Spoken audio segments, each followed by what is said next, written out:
Hi friends, ICDS এক্সামের date প্রকাশিত হয়ে গেল আলিপুর জেলার জন্য। এখানে দেখো ডেটটা মেনশন করা আছে 30/6/2024 তারিখে। হ্যাঁ, তোমরা ঠিকই শুনছো, 30/6/2024 তারিখে কিন্তু তোমাদের আইসিডিএস এক্সামটা হবে আলিপুর জেলা থেকে। আলিপুর জেলাতে যারা আইসিডিএস এ ফর্ম ফিল আপটা করেছো তো তাদের জন্য কিন্তু এই ডেটটা প্রকাশিত হয়ে গেছে। এটা কিন্তু একটা অফিসিয়াল নোটিশে অফিসিয়াল ডেট, এটা কিন্তু চেঞ্জ হবে না। তোমাদের কিন্তু 30/6/2024 তারিখে কিন্তু তোমাদের এক্সামটা হবে। আর বাকি অন্যান্য জেলার ক্ষেত্রে কিন্তু এখনও ডেট প্রকাশিত করেনি, তবে ডেট খুব তাড়াতাড়ি প্রকাশিত করে দেবে। এই মাসের শেষের দিকে ডেট প্রকাশিত করে দিতে পারে। তোমাদের সামনের মাসে অর্থাৎ জুন মাসের দিকে তোমাদের ডেটটা প্রকাশিত করে দিবে, আর জুলাই মাসের দিকে কিন্তু পরীক্ষাটা তোমাদের হবেই।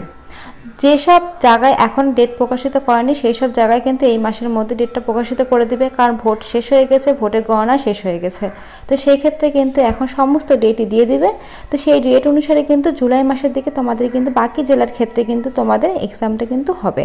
তো যারা যারা তোমরা ফর্ম ফিল আপ করেছো তারা কিন্তু অবশ্যই প্রিপারেশন নিতে শুরু করে দাও, কারণ আর কিন্তু বেশি দেরি নেই। তো সেই জন্যই বলছি যারা যারা অ্যাপ্লিকেশন করেছে তারা কিন্তু খুব সুন্দরভাবে প্রিপারেশান নিয়ে নাও। আর আমি আমার চ্যানেলে কিন্তু তোমাদের আইসিডিএস আপডেট কিছু কোশ্চেন দিচ্ছি, তো সেই কোশ্চেনগুলো কিন্তু তোমরা ফলো করতে পারো।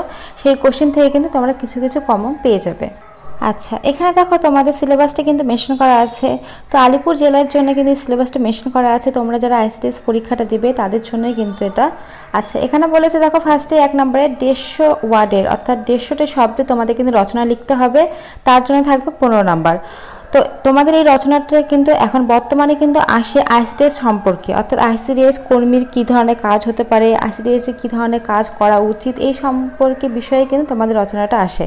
আগে কিন্তু এই ধরনের রচনা আসতো না, আগে কিন্তু অন্য ধরনের রচনা আসতো, যেটা তোমরা জানো দুর্গাপুজো সম্বন্ধে বা অন্য সম্বন্ধেও কিন্তু আসতো, কিন্তু বর্তমানে আইসিডিএস সম্পর্কে কিন্তু তোমাদের রচনাটা আসে। তো সেই বিষয়টা তোমাদের খুব ভালোভাবে জানতে হবে, আইসিডিএসের কী কাজ, আইসিডিএসের কর্মীদের কী করা উচিত, এই সমস্ত বিষয়টা। আচ্ছা, সেকেন্ডটা আছে দেখো অ্যারিথমেটিক থেকে তোমাদের কিন্তু এখানে অঙ্কেও অর্থাৎ পাটিগণিত থেকে তোমাদের কিন্তু কোশ্চিন আসে। কিন্তু ব্যাপারটা হচ্ছে অনেক সময় পাটিগণিত থেকে কিন্তু কোশ্চিন আসে না, কিছু কিছু বীজগণিত থাকে। তো শুধু পাটিগণিত কিন্তু তোমরা প্র্যাকটিস করলে হবে না, তোমাদের কিন্তু টোটাল অঙ্কটাই কিন্তু খুব সুন্দরভাবে প্র্যাকটিসটা করতে হবে। আর তোমাদের এখানে দেখো ক্লাস 8 স্ট্যান্ডার্ড লেখা আছে, কিন্তু এই স্ট্যান্ডার্ডে কিন্তু কোশ্চিন হয় না, তোমাদের মাধ্যমিক স্ট্যান্ডার্ডে কিন্তু কোশ্চিনটা হয় অঙ্কের। আচ্ছা, তারপরে আছে দেখো নিউট্রিশন অর্থাৎ পুষ্টির বিষয়ে কিন্তু তোমাদের সমস্ত বিষয়টা জানতে হবে, কোন খাবার থেকে কী পুষ্টি পাওয়া যায়, এই সমস্ত বিষয়টা কিন্তু তোমাদের খুব সুন্দরভাবে জানতে হবে। তারপর দেখো পাবলিক হেলথ, তারপর তোমাদের দেখো মহিলাদের নারী জীবন সম্পর্কে কিন্তু তোমাদের বিস্তারিত জানতে হবে। তো এই সমস্ত বিষয় থেকে কিন্তু তোমাদের কোশ্চিনটা আসবে। আচ্ছা, 4 নম্বরে বলেছে দেখো ইংলিশ ল্যাঙ্গুয়েজের ক্ষেত্রে কিন্তু তোমাদের কোশ্চিন হবে। ইংলিশের ক্ষেত্রে কি হবে দেখো, তোমাদের কিন্তু খুব একটা জটিল কোশ্চিন আসে না, সাধারণ কোশ্চিনগুলোই আসে। ন্যারেশন থেকে শুরু করে ভয়েস চেঞ্জ থেকে শুরু করে এখানে দেখো এরর কারেকশন থেকে শুরু করে এই সমস্ত কিছুই আসে। যারা প্রিপারেশন নিয়েছো তাদের কাছে কোনো ব্যাপার না, কিন্তু যারা প্রিপারেশন নাওনি, যারা একটু ইংলিশের কাছে আছো তাদের ক্ষেত্রে কিন্তু একটু মুশকিল হবে, তাই আজ থেকে কিন্তু প্রিপারেশনটা নিতে শুরু করে দাও। আচ্ছা, তারপরে বলেছে দেখো 5 নম্বর জেনারেল নলেজ। তো জেনারেল নলেজের ক্ষেত্রে কিন্তু তোমাদের ওয়েস্ট বেঙ্গলের জেনারেল নলেজ আসতে পারে, অর্থাৎ জিকে আসতে পারে, কখনো কখনো ইন্ডিয়ারও আসতে পারে, ইন্ডিয়ার জিকে সেই বিষয়টা আসতে পারে, কখনো কিন্তু তোমাদের ইন্টারন্যাশনালের জিকেও আসতে পারে। তো পুরো বিষয়টা কিন্তু তোমাদের খুব সুন্দরভাবে জানতে হবে, না হলে কিন্তু তোমরা পারবে না। আর নিচে দেখো তোমাদের কিন্তু ভিভা ভয়েস অর্থাৎ তোমাদের ইন্টারভিউ হবে, সেখানে কিন্তু 10 নম্বর। তো টোটাল তোমাদের 90-এর মধ্যে কিন্তু পরীক্ষা হবে, আর 10 কিন্তু ইন্টারভিউ, টোটাল কিন্তু 100-এর মধ্যে তোমাদের এক্সামটা হবে। তো এই 90-এর মধ্যে এক্সামের মধ্যে তোমরা 30 পেলেই কিন্তু পাস হয়ে যাবে। তো 30 পেলেই কিন্তু তোমাদের ইন্টারভিউ ডাক হবে, তারপরে তোমাদের কিন্তু ইন্টারভিউটা হবে। কিন্তু 30 পেলেই যে তোমরা চাকরি পেয়ে যাবে এমনটা কিন্তু ভাবা ভুল, তোমাদের কিন্তু সম্পূর্ণ জোর দিয়ে কিন্তু পড়াশোনা করে খুব ভালো নাম্বার তুলতে হবে, কারণ যার যত নাম্বার হবে তার তত কিন্তু চাকরি পাওয়ার সম্ভাবনা তত বেশি। আর তোমাদের এখানে কিন্তু 1:5 রেশিওতে কিন্তু তোমাদের ডাকা হয়, অর্থাৎ তোমাদের একটা ভ্যাকেন্সি থাকলে 5 জনকে ডাকা হয় কিন্তু ইন্টারভিউয়ে, তারপরে 2টি ভ্যাকেন্সি থাকলে 10 জনকে ডাকা হয়, 3টি ভ্যাকেন্সি থাকলে পরে 15 জনকে, 4টি ভ্যাকেন্সি থাকলে পরে 20 জনকে, এইভাবে কিন্তু ইন্টারভিউতে ডাকা হয়।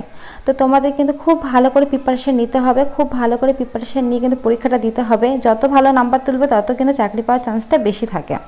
তো এখানে যে কটা সিলেবাস বললাম এই কটা সিলেবাস কিন্তু তোমাদের খুব ভালোভাবে পড়তে হবে, জানতে হবে। তার সঙ্গে কিন্তু আমি আমার চ্যানেলে তোমাদের আপডেট কিছু কোশ্চেন দিচ্ছি, সেগুলো চাইলে তোমরা ফলো করতে পারো।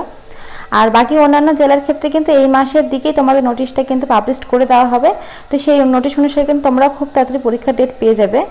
আর তোমরা যারা ফর্ম ফিল আপ করেছো, অ্যাপ্লিকেশন করেছো, আলিপুর জেলার ক্ষেত্রে বলছি, তোমরা যারা ফর্ম ফিল আপ করেছো, অ্যাপ্লিকেশন করেছো, তারা যে ওয়েবসাইট থেকে তোমরা ফর্ম ফিল আপ করেছো সেই ওয়েবসাইটে কিন্তু পরীক্ষার ঠিক 2 সপ্তাহ আগে কিন্তু তোমরা অ্যাডমিট কার্ড ডাউনলোড করতে পারবে।